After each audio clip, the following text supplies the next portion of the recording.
అందరికీ నమస్తే. Welcome to Big TV. నేను మీ గౌతమి. ఈరోజు మనతో పాటు ప్రముఖ వాస్తు జ్యోతిష్యులు మాడుగుల శివప్రసాద్ గారు ఉన్నారు. ఆయనతో మాట్లాడతాం. గురుగారు నమస్తే అండి. ఆశీర్వచనం తల్లి. రాఖీ పూర్ణిమ అన్నా చెల్లెలకి ఎంతో అనుబంధమైనది అనమాట. అంటే గతంలో ఏంటంటే అన్నా చెల్లి వాళ్ళ యొక్క అనుబంధానికి రాఖీ అనేది చాలా ప్రతిష్టగా చూసుకునేవాళ్ళు. అంటే ఇప్పుడు కాలానికి వచ్చేసరికి జనరేషన్ మారిపోతున్న కొద్దీ రాఖీ పూర్ణిమ అంటే చెల్లి ఎంత తీసుకుంటుంది, అన్న ఎంత ఇస్తున్నారు అన్న దాని మీదే ఫోకస్ చేస్తున్నారు. అసలు రాఖీ పూర్ణిమ అంటే ఏంటి, ఆ విశిష్టత ఏంటి, అసలు అన్న పట్ల చెల్లి ఏ విధంగా ఉండాలి? శ్రీ మహాగణాధిపతయే నమః. ఐం మహాసరస్వత్యే నమః. శ్రీ లలితాంబికాదేవ్యే నమః. రాఖీ పౌర్ణమి పూర్ణిమ ప్రతిదానికి మనకు పండుగలు అనేటువంటివి ఏవి వచ్చినా ఇంట్లో భార్యాభర్తలకు సంబంధించినటువంటివి, తోడబుట్టిన అన్నా చెల్లెలకి ఇలాంటివే వస్తాయి. ఇంకా భగణి హస్త భోజనము, తమ్ముణ్ణి అన్నను ఇంటికి పిలిచి భోజనం పెట్టడం అనేటువంటివి చాలా ఉన్నాయి మనకు విశేషమైనటువంటివి. రాఖీ పౌర్ణమి అని అనంగానే ఏముంటుందంటే అమ్మ, రాఖీ కట్టడం సోదరి ప్రేమతో అన్నకు, ఇది అందరికీ తెలిసిన విషయమే. ఇది ఎక్కడ కడుతుంది? చేతికి కడుతూ ఉన్నది, ఈ మణికట్టు దగ్గర కడుతూ ఉన్నది. ఇక్కడే ఎందుకు కడుతున్నది అంటే ఇది ప్రాణస్థానం. మనం డాక్టర్ దగ్గరికి వెళ్ళంగానే ముందు చెయ్యి ఇలా పట్టుకొని నాడి చూస్తాడు. ఆ నాడి అనేటువంటిది ప్రాణస్థానం. ఇది మరి ఈ ప్రాణస్థానం అయినటువంటి చోట చెల్లెలు రాఖీ కడుతుంది వచ్చి, లేదా అక్క తమ్ముడికి కడుతూ ఉన్నది. అంటే ఎందుకు కడుతూ ఉంది? జీవితకాలమంతా కూడా నాకు నీవు తోడుగా, నా ఇంటికి నీ ఇంటికి రాకపోకలు అనేటువంటివి నిరంతరము ఉండాలి. వచ్చినప్పుడల్లా ఆడపిల్లకు పసుపు కుంకాలు అవి ఇవ్వాలి అనేటువంటి సాంప్రదాయం అనేటువంటి మొట్టమొదటి నుంచి కూడా వస్తూ ఉన్నది. కట్టినప్పుడు కట్టిన వెంటనే ఏదో ప్రేమతో కాస్త ఏదో ఒక డబ్బులు ఇవ్వటము చేయటము అనేటువంటిది ఆడపిల్ల కాబట్టి మనకు ఆర్యోక్తి ఏమిటి అంటే ఆడపిల్లకు ఎంత చేసినా మనకు అంత సిరి కురుస్తుంది, మనకు భగవంతుడు ఇంకో చోట ఇస్తాడు.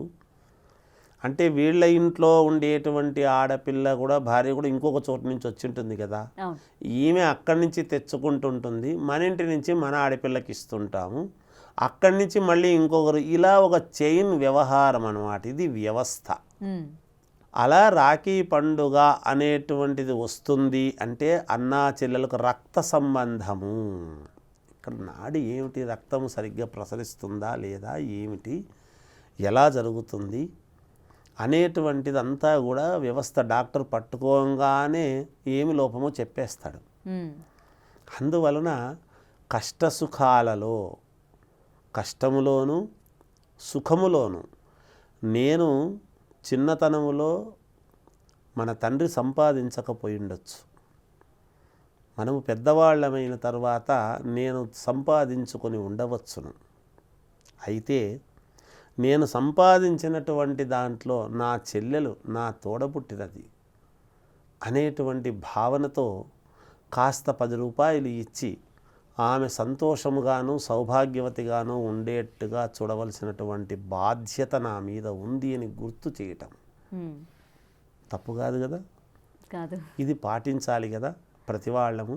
కానీ ఈ రోజుల్లో అసలు రాఖీలు కూడా కట్టని పరిస్థితులు, ఏదో డెలివరీ బాయ్స్కి ఇచ్చి పంపించడం, ఎక్కడో USA UKలో ఉంటే ఆన్లైన్ ద్వారా పంపించడం, అది స్వయముగా వచ్చి కట్టడము అనేటువంటిది. ఆ రాఖీ 10 రూపాయల 20 రూపాయల 50 రూపాయల 1000 రూపాయల అనేది పక్కకు పెట్టండి, దాని విలువ ఎంత అనేది కాదు. దేవాలయానికి తీసుకుపోయేటువంటి కొబ్బరికాయ విలువ ఎంత అనేటువంటిది చూడము, కానీ కొబ్బరికాయలోని పవిత్రత ఎంత అనేది చూస్తాం. అది 30 రూపాయల కాయే కావచ్చు, కానీ టెంకాయ కొట్టుకోవడములో, మనము తీసుకువెళ్ళి కొట్టడములో ఉండేటువంటి ఔన్నత్యాన్ని మనము గ్రహించాలి కదా. ఆ దేవాలయానికి వెళ్ళినప్పుడే మనం టెంకాయ కొట్టగలము, కానీ ఎక్కడంటే అక్కడ పోయి కొట్టుకోలేం కదా. టెంకాయ కొడితే దాని యొక్క ఇది ఉపయోగం ఉండదు కదా.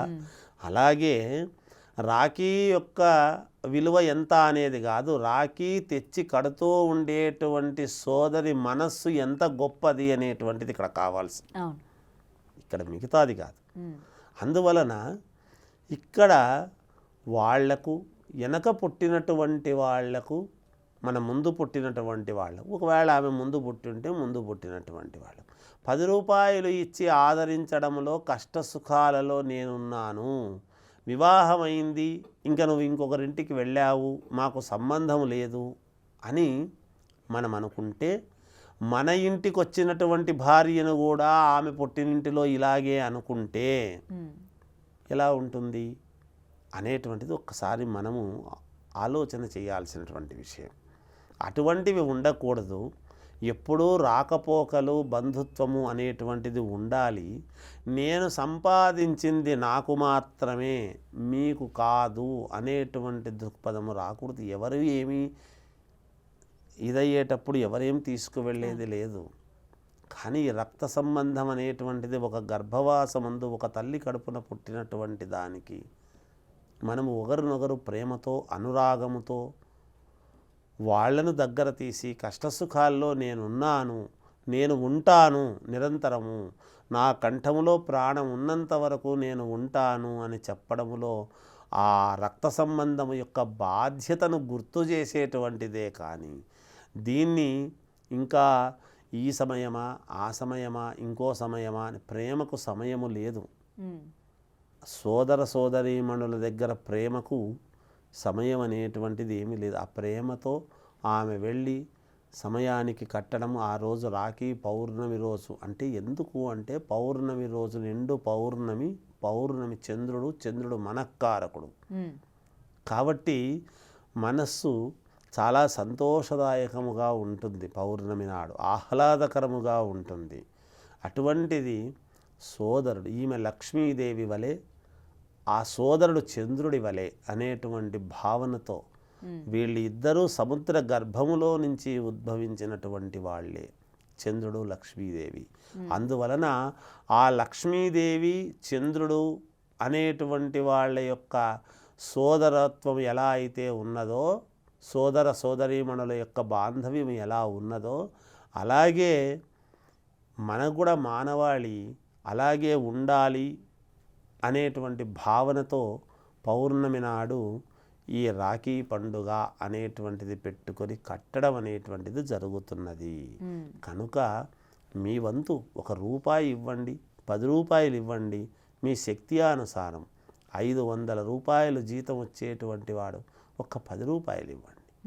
5 లక్షల జీతం వచ్చేటువంటి వ్యక్తి మీకు తోచినంత ఇవ్వండి. ఇంత ఇవ్వండి, అంత ఇవ్వండి అని చెప్పడానికి మనం ఎవరు? అయితే మీ చెల్లెలి మీద, మీ సోదరి మీద, మీ అక్క మీద మీకు ఉండేటువంటి ప్రేమకు విలువ కట్టలేము కదా. అందువలన చేతనైంది ఇచ్చి నేనున్నాను నీకు అని బాసటగా నిలవడము ముఖ్యము కానీ మిగతాది కాదు. ఇది రక్త సంబంధము. ఇవి రెండూ చూస్తూ ఉండి కన్న తల్లిదండ్రులు జీవించి ఉంటే వాళ్ళ మనస్సుకి ఎలా ఉంటుంది సంతోషము, వాళ్ళు ఎంత ఆనందిస్తారు. వీళ్ళు కలిసి ఉన్నారు, వీళ్ళు చాలా బాగున్నారు. ఏ తల్లి అయినా గర్భంలో అందరినీ సమానంగా కని ఉంటుంది కదా. ఒకరు హెచ్చుతగులు, ఒకరు బాగుండి ఒకరు బాగలేకపోయేటప్పటికీ ఆమెకు బాధలు ఉంటాయి కదా. ఒకరికొకరు చేయూతగా ఉన్నారు, బాగున్నారులే అనేటువంటిది ఆమె వాళ్ళు బ్రతికినప్పుడు వాళ్ళ సంతోషముగా ఉండేటువంటి విధానముగా మనం చూసుకోవడం. సంతోషంగా తల్లిదండ్రులను చూసుకోవడం అంటే సమయానికి తిండి పెట్టడము, సమయానికి చీరలు తెచ్చి ఇవ్వటము, సమయానికి ఆమెకు కాఫీలు టీలు ఇవ్వడము కాదు. ఆమెకు మంచి పరుపేసినామా లేదా, పడుకుందా లేదా అనేది కాదు. మనము ఒకరికొకరు, ఒక తల్లి గర్భంలో పుట్టినటువంటి వాళ్ళము ఎన్ని ఇబ్బందుల్లో అన్నా అమ్మ మేము ఉన్నాం, మేము చూసుకుంటాము అనేటువంటిది భరోసా ఆమెకు కంటితో చూసే విధముగా మన ప్రవర్తన ఉంటే ఆమె మనస్సుకు చాలా తృప్తి. ఇది తల్లిదండ్రులకు తృప్తి కలిగించేటువంటి విధానము తప్ప ఆమెకి ఏదో నేను టయానికి నేను భోజనం పెడుతున్నాను, మా అమ్మకి ఏమి ఇబ్బంది లేదు, నేను బాగా చూసుకుంటున్నాను అని మిగతా వాళ్ళని నేను సరిగ్గా చూడను తిట్టుకుంటే ఆమెకు బాధే కదా. అలా ఉండకుండా ఈ సోదర సోదరీమణుల యొక్క ఇది మనం ఎన్నో ఉన్నాయి ఇట్లాంటివి చెప్పుకుంటూ పోతే. మనకు ప్రతి మాసము గొప్ప మాసమే, ప్రతి మాసములోనూ ఇవన్నీ వస్తాయి. అవును. అందుకని ఇది ఈ పౌర్ణమి నాడు అన్నా చెల్లెల యొక్క బాంధవ్యంతో కూడుకున్నది. రాఖీ పౌర్ణమి అనేటువంటిది చాలా యోగవంతమైంది. అందరూ కూడా పాటించి చేసుకోండి. మీరు తోడబుట్టినటువంటి వాళ్ళను గౌరవించండి, ఒకరినొకరు గౌరవించుకోండి. ఆ ప్రేమలు మానవద్దు అనేటువంటిదే మాలాంటి వాళ్ళము చెప్పగలిగినటువంటి ఇది. తల్లి, ధన్యవాదాలు గురువుగారు. జయోస్తు. For more videos like this, subscribe Big TV channel.